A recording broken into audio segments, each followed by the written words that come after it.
नमस्कार, मैं शक्ति सिंह स्वागत करता हूं आपका राजस्थान सरकार और वेदांता के CSR इनिशिएटिव ई कक्षा में, जिसके टेक्निकल पार्टनर है मिशन ज्ञान। प्यारे बच्चों, हम पढ़ रहे थे क्लास 12 रसायन विज्ञान के अध्याय नंबर 11 को, और इसमें हम आज पढ़ेंगे ईथर के बारे में। इससे पहले वाले जो अपने वीडियोस थे उनमें हमने एल्कोहल और फिनॉल के बारे में अध्ययन किया था। आज हम ये पढ़ेंगे ईथर क्या होता है। आइए शुरुआत करते हैं सबसे पहले ईथर की। देखो, ईथर को समझने से पहले आप एक चीज समझिए। जैसे जल है HOH, ठीक। यदि मैं इसके एक हाइड्रोजन को एक एल्किल समूह से रिमूव कर देता हूं तो मैं लिख देता हूं ROH। ये क्या बन गया? ये एल्कोहल बन गया, ठीक है। अगर मैं इस दूसरे हाइड्रोजन को भी हटा देता हूं तो ये हो गया ROR। ये क्या है? ईथर। ये क्या है? ईथर। आप देखो यहां लिखा है वे कार्बनिक यौगिक जिनमें द्विसंयोजी ऑक्सीजन परमाणु की दोनों संयोजकताएं एल्किल समूहों से संतुष्ट हो। क्लियर है कि जो ऑक्सीजन परमाणु है इसकी दोनों संयोजकताएं किससे संतुष्ट हो? एल्किल समूहों से संतुष्ट हो, तो उसे हम क्या कहते हैं? उसे हम ईथर कहते हैं, ठीक है। और इन्हें एल्कोक्सी एल्केन भी कहा जाता है। ये IUPAC में, IUPAC जब हम इनके नाम लिखेंगे तो ये चीज बहुत काम आएगी। एल्कोक्सी एल्केन, वास्तव में एल्कोक्सी एल्केन क्या है? ईथर को कहा जाए। अब यहां देखो, यहां एक छोटी सी बात है, उसको हम समझते हैं। R जो एल्किल समूह है, यदि ये दोनों एक जैसे हो, जैसे इधर भी CH3 हो और इधर भी क्या हो? CH3, एक जैसे एल्किल समूह, तब तो हम इसको कहते हैं सरल ईथर। क्या कहते हैं? सिंपल ईथर कहा जाता है। जैसे आप देखो, इधर दोनों एक जैसे समूह है, इधर देखो C2H5 दोनों एथिल ग्रुप है, और इधर देखो C6H5 यहां भी क्या है? दोनों एक जैसे समूह है, फेनिल समूह है, ठीक है। तो एक जैसे समूह, नाम क्या होता है उस पर चर्चा नहीं कर रहे अभी हम। दोनों और एक जैसे समूह हो तो उनको हम क्या कहते हैं? उन्हें हम सरल ईथर कहते हैं, ओके। दोनों मेथिल है, डाइमेथिल ईथर। दोनों एथिल है, डाई एथिल ईथर। दोनों फेनिल है, डाई फेनिल ईथर। कोई दिक्कत नहीं है। हालांकि नाम को हम आगे पढ़ेंगे, इसलिए मैं इस पर ज्यादा चर्चा नहीं कर रहा हूं। नेक्स्ट देखो, अगर ये दोनों समूह अलग अलग हो, जैसे इधर CH3 है, मेथिल है, इधर C2H5 एथिल है, तो ये दोनों अलग अलग। यहां देखो, यहां एथिल है, C2H5 CH3 CH2 जो है उसको कभी तो ऐसे लिख देते हैं, कभी C2H5 लिख देते हैं। बात दोनों क्या है? एक ही, ठीक है। इधर इधर एथिल है और इधर है CH3, ये प्रोपिल है, दोनों अलग अलग है। इधर देखो फेनिल समूह है और इधर कौन सा समूह है? मेथिल समूह। तो जब दोनों अलग अलग समूह होते हैं तो उसे हम मिश्रित ईथर कहते हैं, ओके। कोई दिक्कत नहीं है। ये हो जाएगा एथिल मेथिल ईथर, ये हो जाएगा एथिल प्रोपिल ईथर, ये मेथिल फेनिल ईथर। नाम क्या होता है उस पर हम चर्चा आगे करेंगे। फिलहाल आपने क्या समझा? फिलहाल समझा कि ईथर क्या है? यदि ऑक्सीजन की दोनों संयोजकताएं किन्हीं एल्किल समूह से, वो समूह एरोमेटिक भी हो सकते हैं और एलिफेटिक भी हो सकती है, यानी बेंजीन वलय भी जुड़ सकती है और CH3 भी जुड़ सकता है, ठीक है। उनसे संतुष्ट हो तो उन्हें हम ईथर कहते हैं। ईथर दो प्रकार के, सरल ईथर, दोनों समूह ऑक्सीजन से जुड़े हुए हो, एक जैसे हो। मिश्रित ईथर, दोनों ऑक्सीजन से जुड़े हुए समूह अलग अलग हो। इसके बाद में देखो, ईथर को एल्कोहल का एन हाइड्रोक्साइड भी कहा जाता है। अगर हम देखो दो एल्कोहल की बात करें, यहाँ एक ROH है, यहाँ एक ROH, ऐसी स्थिति में इसका H और इसका OH, ये दोनों H2O बाहर निकल गया तो क्या बना? ROR। तो हम ये कह सकते हैं कि एल्कोहल के दो अणुओं में से जल का यदि एक अणु बाहर निकल जाए तो ईथर का निर्माण होता है। इसीलिए इन्हें एल्कोहल का एन हाइड्रोक्साइड भी कहा जाता है। कोई दिक्कत नहीं है। अब हम इनके नाम को देखते हैं। अगर हम इनके रूट नाम की बात करें तो इनको एल्किल ईथर ही कहते हैं। अब जैसे आप इसका नाम देखें, ये अणुसूत्र है, इस पर कोई विशेष ध्यान देने की ज़रूरत नहीं है, केवल आप इनकी संरचनाएं और इनके नाम देखते जाए, बहुत सरल है। यहाँ 2 मेथिल है तो डाई मेथिल ईथर, यहाँ एक एथिल है, एक मेथिल है, एथिल मेथिल ईथर, यहाँ एक मेथिल है, एक प्रोपिल है, मेथिल प्रोपिल ईथर, यहाँ देखो एक मेथिल है और एक ये ग्रुप है आइसोप्रोपिल है, तो आइसोप्रोपिल मेथिल ईथर, कोई दिक्कत नहीं है। आप यहाँ देखो, यहाँ क्या हो रहा है, यहाँ दोनों एथिल है, CH2CH3 CH2CH3, इसलिए इसका नाम हो गया डाई एथिल ईथर। यहाँ क्या है, एक मेथिल है, एक फेनिल है, मेथिल फेनिल ईथर। तो सामान्य नाम में या रूट नाम में तो हमें कोई दिक्कत नहीं है। IUPAC में क्या है, इनको एल्कोक्सी एल्केन कहते हैं, एल्कोक्सी एल्केन कहते हैं। अब आप ये ध्यान रखना, एल्केन लंबी श्रृंखला को कहते हैं और एल्कोक्सी छोटी श्रृंखला को कहते हैं। कैसे, जैसे एक को एल्कोक्सी कहेंगे और एक को एल्केन, ये तो दोनों एक जैसे हैं, इसको एल्कोक्सी कह दो, मेथोक्सी, और ये हो गया alkane, methoxy methane, methoxy methane. Okay, अब आप इसको देखो, तो इसमें इसको तो हम क्या ले लेंगे, इसको तो ले लेंगे मेथोक्सी और इसको ले लेंगे एल्केन एथेन, मेथोक्सी एथेन। ठीक है, आप इसको देखो, मेथोक्सी प्रोपेन, क्या हो जाएगा, मेथोक्सी प्रोपेन। अब आप इसको देखो, इसमें ये तो हो गया मेथोक्सी, अब क्या है, इसमें ये O बीच में आ रहा है, इसको नंबरिंग दे दो 1 2 3, 2 नंबर पे मेथोक्सी, तो इसको हम लिखेंगे 2 मेथोक्सी और ये 3 कार्बन है, प्रोपेन हो जाएगा। क्या नाम हो जाएगा, 2 मेथोक्सी प्रोपेन। ठीक है, अब आप इसको देखो, इसमें कोई दिक्कत नहीं है, एक को एथोक्सी कह देंगे और एक एथेन हो जाएगा, एथोक्सी एथेन। अब इसको क्या कहेंगे, ये तो हो गया मेथोक्सी और ये बेंजीन का है, फेनिल जो है वो बेंजीन से बना है, तो मेथोक्सी बेंजीन कहेंगे। क्या कहेंगे, मेथोक्सी बेंजीन। तो इनका नाम बहुत ही सरल है। इसके बाद में देखो ईथर के विचलन की विधियाँ। मैं आपको बता दूं, जो ईथर का हम प्रिपरेशन करते हैं उसमें क्या है, लगभग एक सेम सी विधि है, उसके अलग अलग क्या है, प्रकार है। कई रूपों से हम इसको बनाते हैं। लैब के अंदर कैसे बनाते हैं, प्रयोगशाला विधि। ये विधि हम पहले भी पढ़ चुके हैं। जब हमने एल्कोहल का चैप्टर पढ़ा था तो एल्कोहल की केमिकल रिएक्शन के अंदर इसको पढ़ा था। आप इसके एकदम सिंपल मेथड को समझे। एल्कोहल की क्रिया H2SO4 के साथ करवा रहे हैं और एल्कोहल जो है वो जब H2SO4 से क्रिया कर रहा है तो किस प्रकार से क्रिया कर रहा है, आप यहाँ से देखो, इसका HSO4 ये एसिड है तो इसको हम इस प्रकार से लिख सकते हैं, जब ये H दे देगा तो इसके पास क्या बचेगा, HSO4। ठीक है, एक H चला गया, ये H2SO4 है, एक H प्लस चला गया तो HSO4 माइनस बच गया, और अगर एक H और चला जाता तो ये SO4 -2 बच जाता। बचता कि नहीं बचता?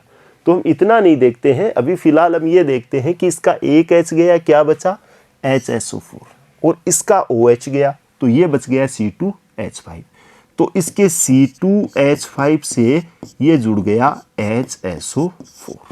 ओके, एथिल हाइड्रोजन सल्फेट का निर्माण हुआ है। किसका निर्माण हुआ, एथिल हाइड्रोजन सल्फेट। ठीक है, अब क्या है, ये एथिल हाइड्रोजन सल्फेट फिर एल्कोहल से क्रिया कर रहा है, फिर एल्कोहल से क्रिया कर रहा है, तो अब क्या होगा, इसका H, ये H H2SO4 बाहर निकल जाएगा, ये CH3CH2 और ये OCH2CH3 ये आपस में मिलके डाई एथिल ईथर या एथोक्सी एथेन का निर्माण कर रहे हैं।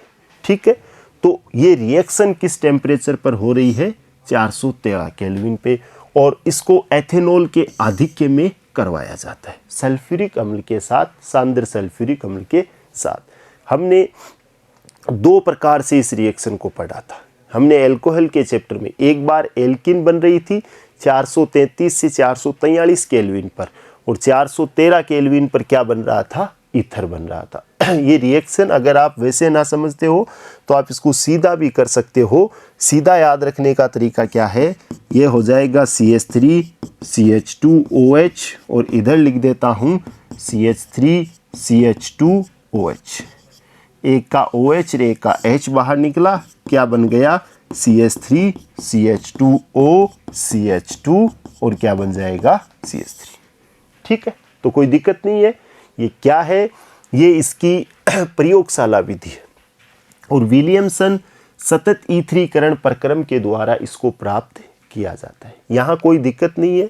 आप इसमें एक चीज़ का विशेष ध्यान रखना, सांद्र H2SO4 के साथ हो रही है, एथेनॉल के आधिक्य में हो रही है, 413 केल्विन पे हो रही है। अगर टेम्परेचर चेंज होगा प्रोडक्ट चेंज हो जाएगा। ओके, अच्छे से याद रखोगे। दूसरी है औद्योगिक विधि। देखो अपनी किताब में इन दोनों के डायग्राम भी है, आप चाहो तो उन डायग्रामों पे प्रैक्टिस कर सकते हो। वैसे एग्ज़ाम की दृष्टि से क्या है, ये विशेष महत्वपूर्ण नहीं है, फिर भी आप चाहो, यहाँ हमने डायग्राम नहीं लिया है।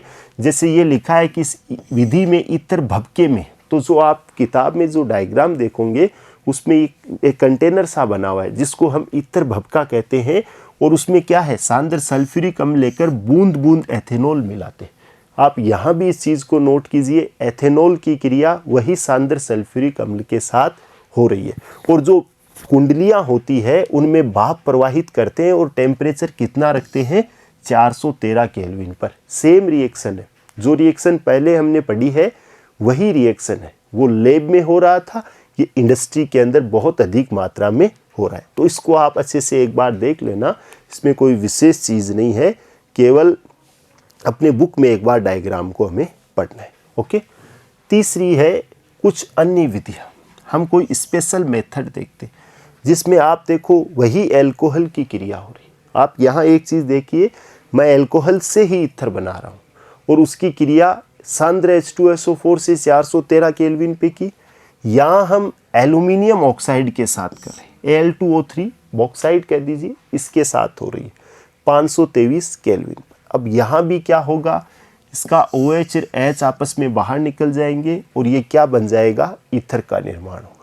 अगर हम इसमें टेम्परेचर चेंज कर देते, एथेनॉल वाष्प को एल्यूमिना या एल्यूमिनियम उत्प्रेरक पर 523 केल्विन ताप पर प्रवाहित करने पर ईथर प्राप्त होता है और जो ईथर की वाष्प होती है उसे CaCl2 की सहायता से शुष्क कर लिया जाता है। लेकिन यदि इस अभिक्रिया में टेम्परेचर बढ़ जाए और बढ़कर ये टेम्परेचर 653 केल्विन हो जाए, जो 523 था उससे 653 केल्विन हो जाता है, तो फिर क्या है, एल्कोहल खुद ही अपने अणु से जल बाहर निकाल देता है।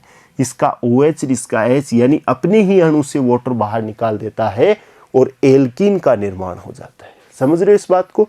तो एल्यूमिना के साथ अगर ये क्रिया हो रही है तो इसमें भी आपको टेम्परेचर ध्यान रखना है।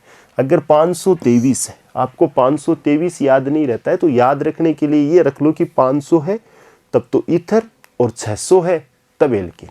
फिर आप दोबारा इसको अच्छे से देख लीजिए, 553 केल्विन पे है, जल के ही अणु से ऑक्सीजन ये H2O बाहर निकल रहा है और एल्कीन का निर्माण हो रहा है, कोई दिक्कत नहीं है।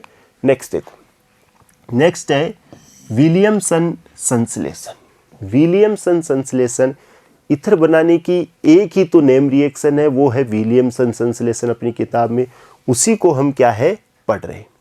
इसमें क्या हो रहा है, ये रिएक्शन आपके सबसे इम्पोर्टेंट है। क्यों?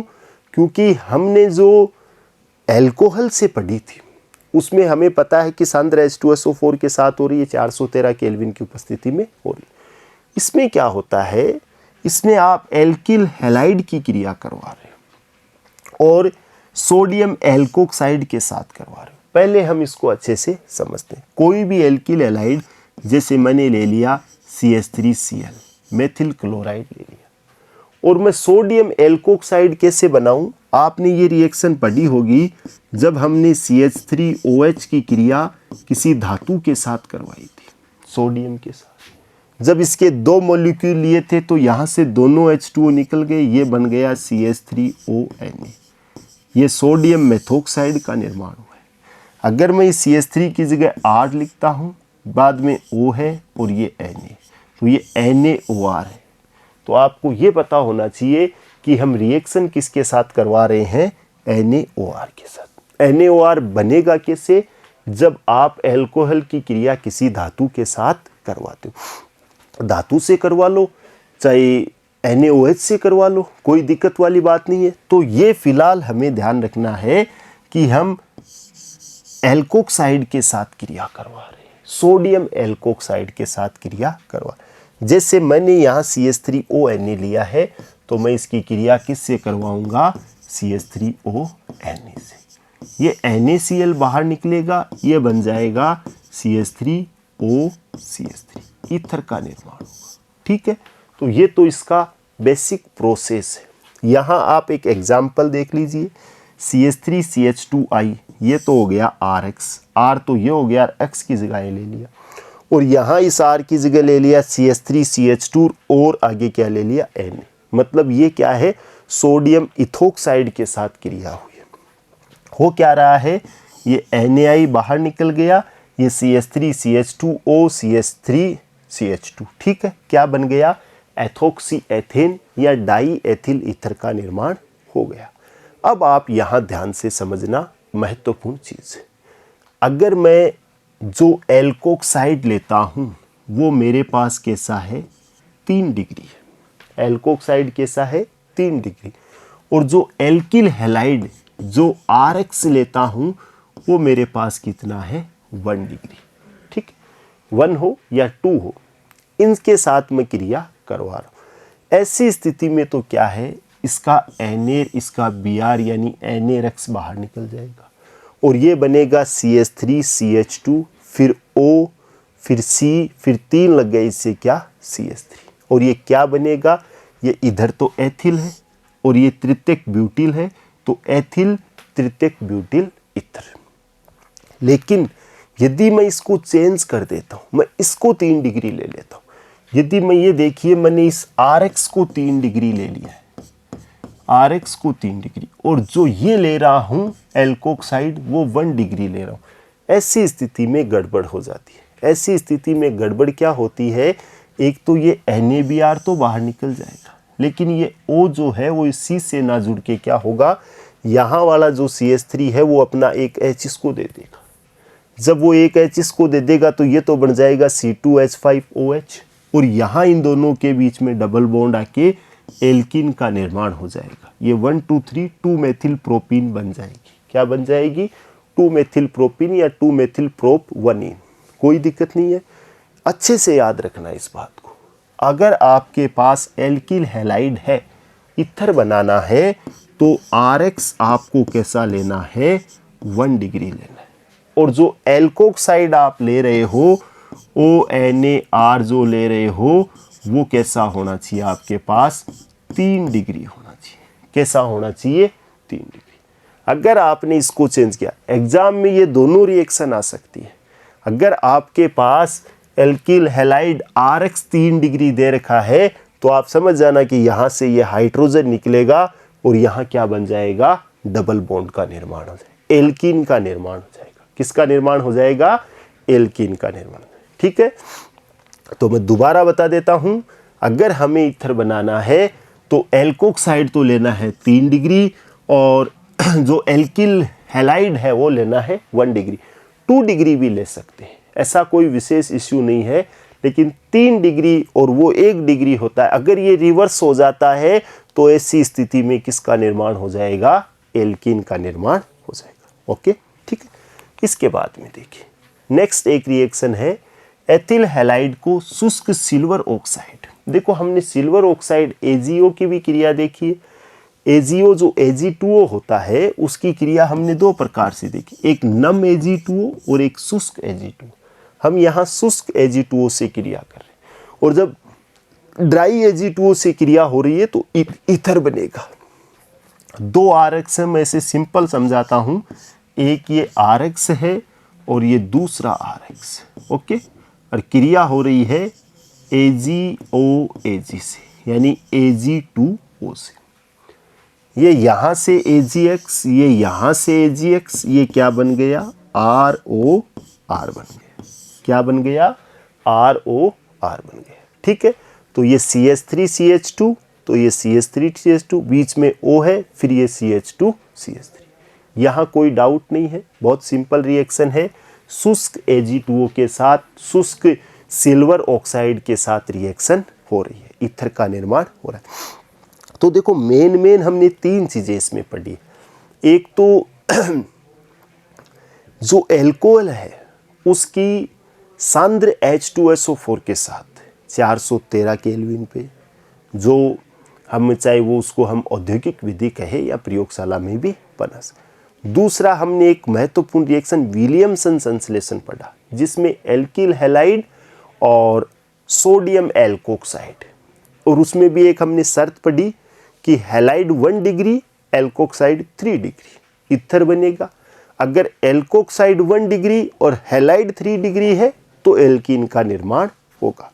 और एक हमने यहाँ किसके साथ देखी है, शुष्क Ag2O से, एल्किल हैलाइड की। हैलाइड के दोनों हैलोजन दोनों Ag से मिलके AgX बाहर निकलेगा, और जो O है वो दोनों R से जुड़ के ROR का निर्माण करेगा, कोई दिक्कत नहीं है। इसके बाद में देखो फिजिकल प्रॉपर्टीज। फिजिकल प्रॉपर्टीज की एकदम सिंपल है, इसमें कोई विशेष नहीं है। यह एक रंगहीन मीठी गंध वाला द्रव होता है। जैसे क्लोरोफॉर्म की गंध होती है मीठी, वैसी ही इसकी गंध होती है। अत्यंत वाष्पशील है, भाप में तुरंत बदल जाता है, और ज्वलनशील है, जलने भी लगता है। ठीक है, जल से हल्का और उसमें अविल है, पानी में ये घुलता नहीं है। पानी में नहीं घुलता है, ये कार्बनिक विलायक जैसे अल्कोहल है, बेंजीन है आदि में क्या है, मिश्रित हो जाता है। और अगर इसकी वाष्प को सूंघते हैं तो बेहोशी सी उत्पन्न होती है। जैसे क्लोरोफॉर्म में निश्चेतक के रूप में यूज करते हैं, वैसे इसका भी उपयोग हम कहाँ करते हैं, निश्चेतक के रूप में। क्वथनांक इसका 307.6 के होता है। तो ये तो कोई सिंपल सी बात है, इनको ना कोई याद रखना है, बस 1-2 बार आप इसे पढ़ सकते हो। अब देखो एक अपने इसमें है डाई एथिल ईथर की संरचना, स्ट्रक्चर कैसी होती है।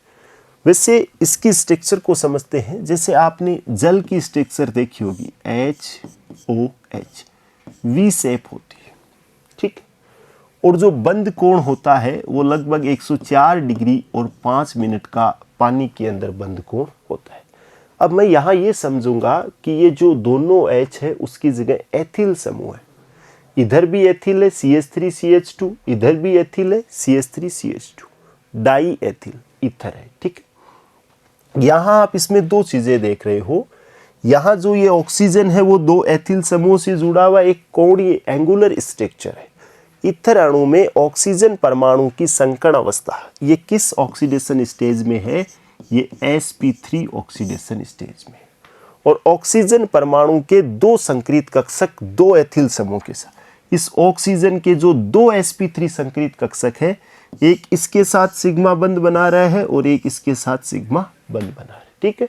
2 एथिल समूह के साथ सिग्मा बॉन्ड बना रहे हैं, और अन्य 2 sp3 संक्रित कक्षक जो है वो एकाकी इलेक्ट्रॉन युग्म होते हैं। तो ये 2 बंध में भाग नहीं ले रहे, 2 भाग ले रहे, मतलब चतुष्फलकीय है। सिंपल सी बात है, अगर sp3 संकरण होता और अगर चारों उसके जो कक्षक है वो बॉन्ड बनाते, जैसे मेथेन की बात करता हूँ, CH4 की बात करता हूँ, अगर इसमें इस प्रकार से ये चारों बॉन्ड बनाते तो ये किस प्रकार की हो जाती, एक चतुष्फलकीय है, टेट्राहेड्रल स्ट्रक्चर होती। तो हो तो वही रहा है यहाँ काम, यहाँ भी sp3 संकृत है, 4 कक्षक है, 2 बॉन्ड फॉर्मेशन में भाग ले रहे, 2 एकाकी इलेक्ट्रॉन युग्म में है। अब क्या है, चतुष्फलकीय रूप से इलेक्ट्रॉन ऑक्सीजन परमाणु को चतुष्फलकीय रूप से घेरे रहते हैं, लेकिन जो बंद कोण होता है वो 109 डिग्री और 28 मिनट, जो चतुष्फलकीय संरचनाएं होती है उनमें बंद कोण 109 डिग्री और 28 मिनट का होता है। ये यहाँ इतना ना होके थोड़ा सा बंद कोण ज्यादा होता है, मतलब कितना होता है, 110 डिग्री का होता है। ऐसा क्यों होता है? ऐसा होने का कारण, ये एल्किल समूह एक दूसरे को प्रतिकर्षित करते हैं। ये इसको कहता है तू मेरे से दूर चला जा, और ये जैसे जैसे एक दूसरे को उधर दूर धकेलते हैं, ये कोण क्या होता है, यहाँ से बढ़ जाता है। जैसे ये दोनों समूह है, ये दोनों एक दूसरे को यूँ दूर धकेलेंगे, ये धकेलेंगे तो बीच का जो एंगल है वो ऑटोमेटिक क्या हो जाएगा, बढ़ जाएगा, ठीक है। एल्किल समूह के साइज बढ़ने पर बंध कोण बढ़ता है क्योंकि प्रतिकर्षण अंतः क्रियाएं बढ़ जाती है। तो इसमें तो कोई विशेष चीज़ तो है नहीं। डाईएथिल ईथर में जो ऑक्सीजन है उसमें sp3 संकरण है, 2 सिग्मा बॉन्ड से एथिल समूह जुड़े हैं, 2 बंध में भाग नहीं ले रहे। बंध को ज्यामिति कोणीय होती है, पूरी चतुष्फलकीय ना होके कोणीय होती, एक चतुष्फलकीय जैसी बन सकती थी। बंध कोण 110 डिग्री होता है, 109 से ज़्यादा, क्योंकि एथिल समूह में आपस में क्या होता है, प्रतिकर्षण होता है। ठीक है, तो ईथर जो है उसको बनाते कैसे हैं, ईथर का नामकरण, ये चीज़ें हमने पढ़ी। अब हम जब अगला इसका नेक्स्ट जो भाग पढ़ेंगे उसमें हम ईथर की जो केमिकल प्रॉपर्टीज़ है, जो रासायनिक गुण है, उनके बारे में चर्चा करेंगे। तब तक के लिए आप इन सबको बढ़िया से पढ़ें और खूब मेहनत करें। ठीक है, ओके, थैंक यू।